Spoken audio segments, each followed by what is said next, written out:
তাকাচ্ছে। চেহারার যে অবস্থা, হাত মুখও ধুতে পারি নাই, তার উপর এমন এক সুন্দরী মেয়ের সামনে ইজ্জত থাকছে না। কিন্তু মেয়েটা অনেক সুন্দর, জোনাকির মতো মিটমিট করে জ্বলছে। চেহারা দেখে মনে হচ্ছে চোর অথবা ডাকাত। মেয়েটার চেহারায় কেমন যেন একটা মায়া আছে। আমি কি ওর নাম জানতে চাইবো? ইস, আবার লজ্জাও পায়। থামি তাকালে অন্যদিকে তাকায়। মেয়েটা কি সিঙ্গেল নাকি বয়ফ্রেন্ড আছে? বয়ফ্রেন্ড থাকলে এখানে একা একা দাঁড়িয়ে থাকবে কেন? এমন একটা ভাব যেন আমি বুঝি না, লুকিয়ে লুকিয়ে আমাকেই দেখছে। ও যদি আসলেই সিঙ্গেল হয়, মিঙ্গেল আমি করবই, কিন্তু বাবু ভাই কি সাপোর্ট দিবে? ও তো একটা চাপাবাজ।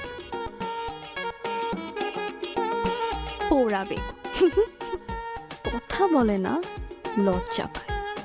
হাব ভাব খুবই সন্দেহজনক। নীলা সাবধান।